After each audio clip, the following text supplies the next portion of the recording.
જય સ્વામિનારાયણ। આજે અમારે બનાવતા હતા ગોટા, કારણ કે અમારા દિયરને ખાવા હતા, પણ એની મજા જો છોકરાને લઈને રમત રમતો તો હાંડ્યો લઈ લો હાંડ્યો એવો બોલતો હતો અને પછી મૂકી દીધું તેલ આપણે મસાલો વઘારવાનો છે ગોટાનો એનો, તો એમાં નાખી દીધી આદુ મરચી અને લીમડો અને આખા ધાણા અને આખો જીરો અને થોડું થોડું દળી લીધું ને પછી આ આંબલી પલાળેલી। વિડીયો ગમે તો લાઈક શેર ફોલો કરી દેજો ને સુરતથી હોય તો એકવાર મારા રેસ્ટોરન્ટે પણ આવજો ને યુટ્યુબે કંઈક કાઢી આવો તો જરા સબસ્ક્રાઈબ પણ કરતા જાજો। ને પછી મૂકી દીધું તેલ ને તેલ ગરમ થાય એટલે આપણે જે મસાલો પીસેલો હતો એ નાખી દેવાનો છે અને મસ્ત મજાને હલાવી નાખવાનું છે। આ મસાલો છે ને મને મારા જીજુએ કીધો હતો અને એનું વડાપાવનું છે એ યોગી ચોક ક્રિષ્ના વડાપાવ છે, તમારે ટેસ્ટ કરો તો જાજો, કારણ કે બહુ મસ્ત બનાવે છે અને દર બુધવારે જૈન પણ આપે છે એ લોકો। આ કોઈ પ્રમોશન નથી પણ મારા જીજુ છે એટલે મેં કીધું। મસ્ત મજાનો મસાલો છે ને એને આપણે થોડોક શેકી લેવાનો છે તેલમાં, જેથી કરીને એનો ટેસ્ટ છે ને બહુ મસ્ત આવે, એવું મને મારા જીજુએ શીખવું હતું।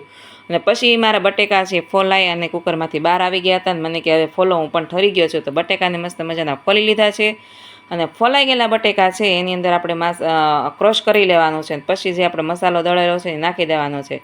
તો તમે ગોટા કઈ રીતે બનાવો મને જરા કહી દેજો। અને મારા તો કનુ કાકા ગોટાવાળા છે, લીંબુ ગોટા, એ પણ મારા માસા છે ને એણે પણ મને આ ટિપ્સ આપી હતી, કારણ કે એ આખા ગામના લોકો વડાપાવ વેચે છે।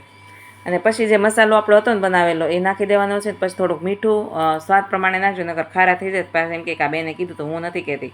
આ બધું આપણી રીતે જ કરવાનું હોય, અટકળે 1 ટેબલ સ્પૂન 2 ટેબલ સ્પૂન એ કંઈક બોલવાનું આવતું નથી।